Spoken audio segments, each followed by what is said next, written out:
In the studio with me, I am pleased, proud, privileged to have Tyson Slocum, the director of Public Citizens Energy Program over at citizen.org. Tyson, welcome back to the program. It's great to have you. Always great to be here, Tom. Thank you so much for joining us. We, over the weekend, had this interesting spectacle of the head of TransCanada coming on one of the TV programs and saying, well, yeah, 50 jobs, yeah, that's what Keystone is going to create. Then he went on to say there'll be 42,000 knock-on jobs or something. But, you know, what's the status with Keystone XL, number one? And then number two, I want to get into some of the details of this. So the status is the debate that's raging in Congress is about getting permits for the northern leg of the Keystone pipeline to bring oil from Alberta, Canada, down to Oklahoma to Cushing to hook up with other pipeline networks that would bring that oil further all the way down to the Gulf Coast, where it could be refined into gasoline and diesel, and then primarily exported out of the United States. And the president pointed this out when he was in China a couple days ago, that this is Canadian oil crossing American land, being refined in some of these refineries are presumably even owned by transnational corporations like British Petroleum or Shell or whatever. Mm-hmm. We get the poison, the refinery waste, and other countries are getting the finished product. How did this become something that anybody in America is in favor of? It has become a ridiculous, nonsensical political fight that the political rhetoric used around proponents of the pipeline are not factually based. I released a report last year, America Can't Afford the Keystone Pipeline, which you can find on our website at citizen.org. And in there, we detail how this pipeline is all about moving landlocked Alberta, Canada, tar sands crude oil, moving it through the United States and getting it to Gulf Coast refineries, where the refineries there will turn that Canadian crude into gasoline and diesel and export it out of the United States. It has nothing to do with American energy or national security. It has nothing to do with getting cheaper gasoline for Americans. In fact, my research showed that if the Keystone Pipeline is built, it'll actually raise gasoline prices slightly, about 8 to 12 cents a gallon. Well, doesn't Keystone XL's or TransCanada, I guess, is the corporation, doesn't their website say that? They have been clear in some of the filings they did in Canada for the permitting process. They outlined very clearly that the purpose of the pipeline was to try and get it to global markets where the oil producers like ExxonMobil and others in the Canadian tar sands in Alberta could fetch a higher price. Because the problem, Tom, has been that over the last several years, U.S. gasoline demand has actually been flat. And that lack of demand growth has put a slight damper on prices. So the tar sands producers want to sell into growing markets in Asia and elsewhere where they can charge higher prices. This pipeline has everything to do with giving bigger oil company profits, nothing to do with American energy security or lower prices. And it's kind of absurd that we've got all of this attention by the House of Representatives and the Senate to fast track the approval of this pipeline. It looks like they're just carrying the water for big oil companies. And this is not the kind of comprehensive energy plan that's going to work for families. And it's not even an American company. It isn't. The profits go to Canada. It is remarkable how many senators and representatives are going to bat for foreign interests. And another really important part of the research that we did in my report, America Can't Afford the Keystone Pipeline, is the level of direct investment by Chinese national interests. Now, I don't like to be xenophobic, but the fact is that entities controlled by the national government of China are among the largest direct investors in the Canadian tar sands.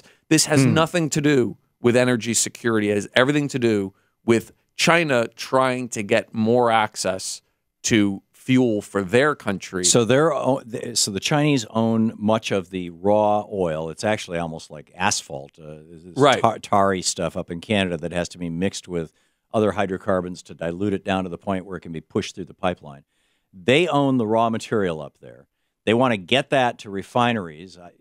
I'm curious who owns all these refineries, and so that the gasoline, the final gasoline, can be shipped through presumably the Panama Canal and off to China. Do I have that right? That's absolutely right. Yeah. So about a year or so ago, CNOOC, one of the national oil companies of China that is controlled by Beijing, It's a state-owned company. that's correct, acquired a company called Nexen, which is Canadian-based, but they have extensive operations in the tar sands. They also have extensive offshore oil operations in the U.S. Gulf of Mexico. And then there's several other Canadian interests that own either a majority or significant shares of various other producers. So the Chinese have a big footprint there. Companies like ExxonMobil also do in the tar sands. But again, this is not a project that has anything to do with a forward-looking energy policy. This is a discrete energy infrastructure plan that benefits foreign interests and does nothing at all to improve the energy security or energy prices or the environment of the American consumer. Then why would John McCain and Sarah Palin campaign on this? Why does Fox News promote this with all kinds of flag waving and NASCAR video in the background? Why? That's fascinating. I think a lot of it has to do with the corrupting influence of corporate money in our political system, where a handful of oil companies, like I said, there's Chinese national interest, but there's also, companies like ExxonMobil that have big operations in the tar sands. For them, developing the tar sands means higher profits because they and the Keystone pipeline is a pathway to higher profits by getting that landlocked crude into an international market. So this has everything to do with oil companies, leading with a bunch of false arguments. Because if ExxonMobil goes to Congress and the American people and say, listen, we want the Keystone pipeline so that we'll be able to raise oil prices and get more money for the Canadian oil that we're developing, and by the way, this really isn't for the American consumer, this is for the global consumer, that's not a very effective argument. So instead, Exxon gives their money and says the Keystone pipeline is about improving energy security. It's about providing affordable, reliable energy for the American consumer. And so that's the thing. What's believable isn't always true in D.C., and what's true, unfortunately, isn't always believable. And what we're seeing now is a very cynical corporate campaign to try and convince people that the Keystone pipeline is somehow a new job stimulus program and an energy security and energy affordability program. It is none of these things. America Blog had a piece some months ago about how the Koch brothers, or Koch Industries, companies controlled by the Koch brothers, have something on the order of 2 million acres of land up in Canada that's got tar sands in it. And as such, they're apparently, if not the largest, one of the largest American owners of this tar sands oil up in Canada, and suggested that represented several $100 billion worth of oil when it was finally refined, and over decades presumably, and perhaps as much as $100 billion in profits for the Koch brothers. Forbes then did I believe it was Forbes. Might have been Fortune. I'm pretty sure it was Forbes, though. Then did a story saying, no, they're not going to make $100 billion. But when you read the story, basically the storyline, and you're probably familiar with this, is we don't actually know how much oil is on those 2 million acres of land that these guys own. So, it might be that they'll make a $100 billion profit. It might be that they'll make a $30 billion profit. It might be they'll make a $150 billion profit. But to come up with a number is not accurate. I did a daily take about this on our TV show, and I talked about it on radio, and I got contacted a couple days ago by PolitiFact saying, prove this. And so I sent them the links, from the America Blog article and whatnot. But I'm not an investigative journalist. I don't have firsthand information on this. What's the real story here? with the Koch brothers' involvement in this. Right. I think the original statistic on the Koch's ownership interests in the Canadian tar sands came from a Washington Post piece that actually, shortly after they published it, they actually had to walk back one of the big claims. I think the Washington Post had slightly overstated the Koch's acreage holdings. I see. It sometimes is very difficult to ascertain the exact ownership stake. A lot of these companies take out acreage in shell holding companies and whatnot. But there's no question Koch Industries has a role up there. Exactly how big it is, I don't think that we know. And another thing is, Koch Industries is a privately held company, which means it doesn't have to file a lot of the kind of detailed informational filings that a publicly traded company like ExxonMobil does. So there's no way to know. No. But all we know is there is a lot of money to be made by these developers, whether they're Koch, whether they're Exxon. We're hitting a break here, but Yeah. could that be one of the reasons why the Kochs have invested so heavily in politicians? And Boehner and McConnell, both of them, said their first priority is Keystone? Right, absolutely. When you've got self-interest at stake, you're going to have the politicians on your payroll. You're listening to the Thom Hartmann Program. Visit ThomHartmann.com for audio and video archives. We're talking to Tyson Slocum, the Director of Public Citizens Energy Program. Citizen.org is the website.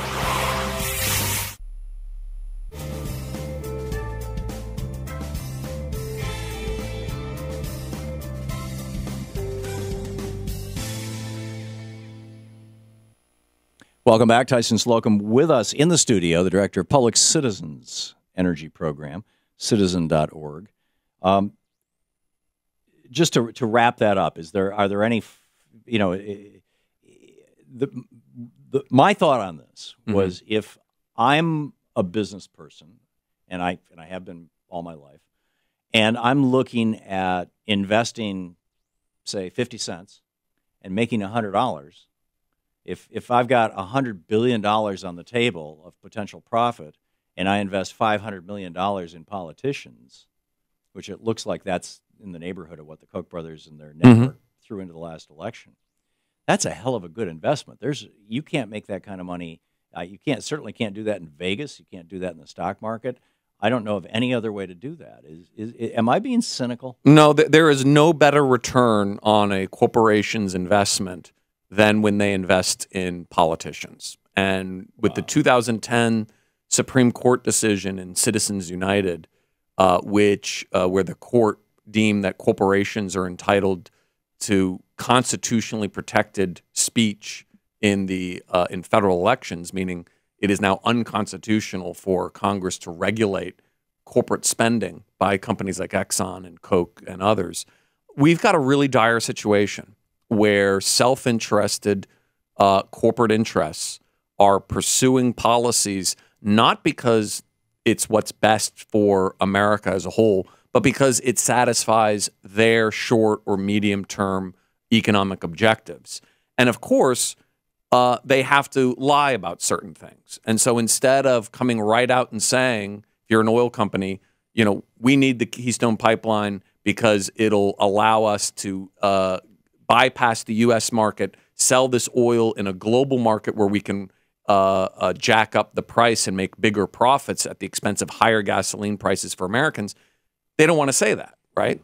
Because that would be bad. So instead, they make up stuff and they say, well, listen, you have to support Keystone because it's going to create jobs, it's going to get America moving again, and it's going to provide energy security and more affordable energy. And so, there is no requirement that facts and truth play a central role in political discourse. And that's really unfortunate. The media is really kind of fallen down on their job, except for outlets like these and others, to hold folks accountable. And it is remarkable that you've got the resources of the House of Representatives and the United States Senate solely focused on trying to quickly expedite the construction of the Keystone Pipeline under false pretenses, right? This pipeline has nothing to do with American energy security. It has nothing to do with more affordable energy. It has everything to do with bigger profits for the oil companies, less energy security, higher gasoline prices, and to top it off, serious issues related to climate change because it's going to increase the production rates of tar sands oil. And I went up to the Canadian tar sands in Fort McMurray in 2007, and Tom, it's unbelievable. It is. I have never seen anything like it in my life. The scale of these production facilities. It essentially is a strip mining operation combined with a chemical processing and refining. Using trucks that are the size of small buildings. Absolutely. And one of the tailings ponds that I stood at the edge of, because in the strip mining operation, they scoop out this tarry substance and dump it in these ponds. It's stunning. It's amazing. Tyson Slocum, we'll be right back.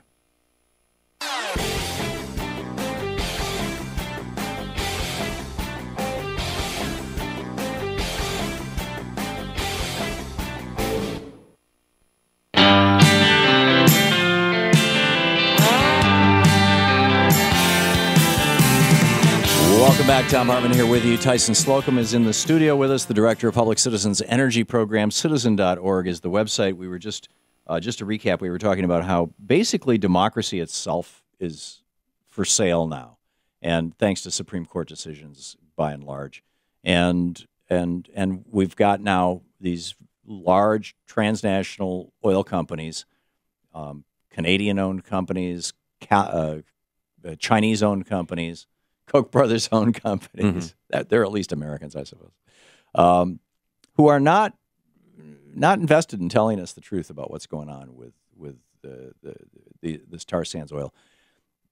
One of their arguments is, hey, it's oil. It's got to go someplace to be refined. What's the big deal?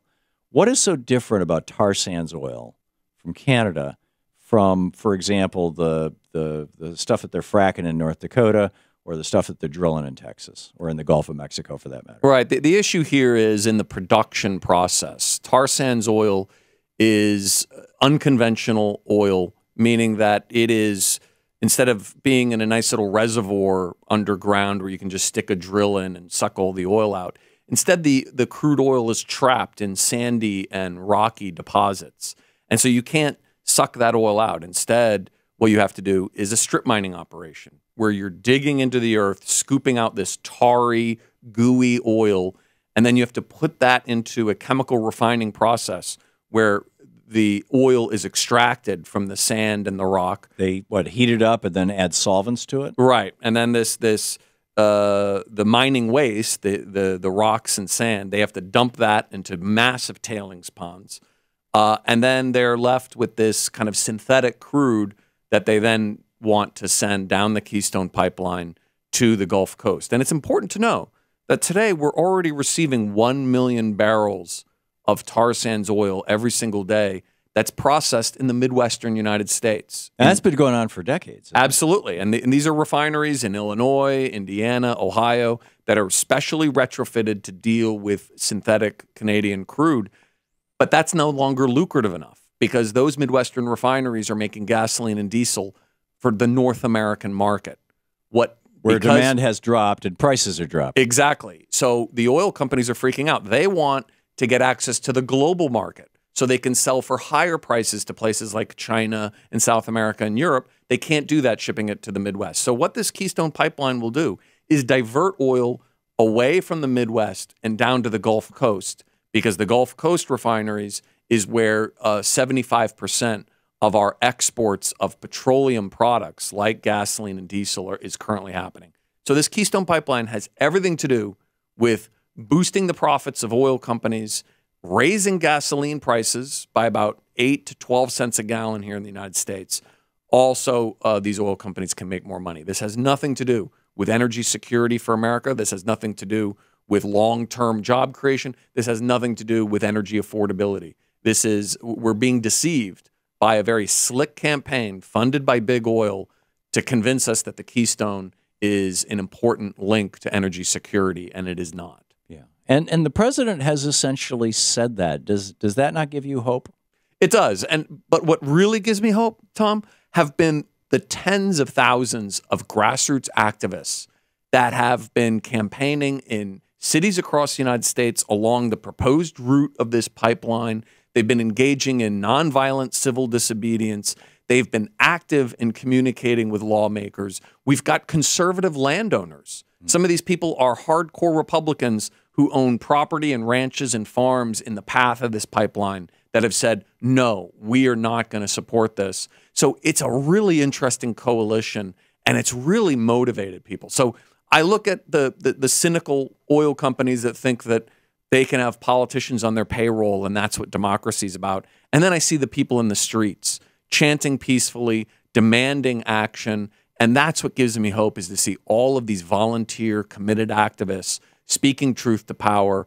And I think that in the end, we're going to win on this one. You're the director of Public Citizens Energy Program. What is Public Citizens Energy Program? What are you guys doing? What can people do or learn at citizen.org? Yeah, so we were founded in 1971. We're one of America's largest consumer advocacy groups. Didn't Ralph Nader help? He did. Yeah. He founded it in 1971. So we work on a broad array of issues, from campaign finance and lobbying reform, healthcare reform, global trade issues, energy and climate work. And the thing that unifies all these different things is we're committed to supporting those policies that will best work for families, and we advocate those policies that are going to strengthen democracy by holding corporate special interests accountable. And so when you look at energy policy, too often it's been defined on terms dictated by oil companies and the coal interests, and not on what actually is in the best interest of the American people. And what we need to understand is, like George Bush said in his State of the Union address back in 2006, America is addicted to oil, and we have to dedicate ourselves to finding alternatives, right? Could you imagine if Barack Obama made a speech where he said that, right? He'd be castigated as a communist or something. They'd start a new lawsuit. Right. So George Bush was the one that recognized the numbers and said, we cannot produce our way to energy independence. We cannot produce our way to lower prices. We have to find alternatives. And that's the kind of Apollo project that we need now to move us off of oil and fossil fuels and into clean energy. And that time is right now. I mean, the electrification of the transportation sector, the technology is there. Rooftop solar is now cost competitive in 47 U.S. states, right? This is not a revolution that's going to happen in a couple of years. The technology, Tom, is here today to get us off of fossil fuels. The question is, do we have the political will to stand up to the oil companies and the coal interests? Well, and it's not just them. I mean, ALEC is proposing legislation, and some states have adopted it, making it illegal for you to sell your power back into the grid, which makes these home solar systems uneconomical. Right, absolutely. This whole fight with utilities is incredible, because the Edison Electric Institute, which is the lobbying arm of the for-profit corporate utility system, put out a white paper in February of 2013 saying the number one threat to the for-profit utility model is rooftop solar, because it is cost-effective and cheaper than what utilities can sell electricity. We can't let people have control of their own destiny. Tyson Slocum, Director of Public Citizens Energy Program, citizen.org. Thank you, Tyson. My pleasure.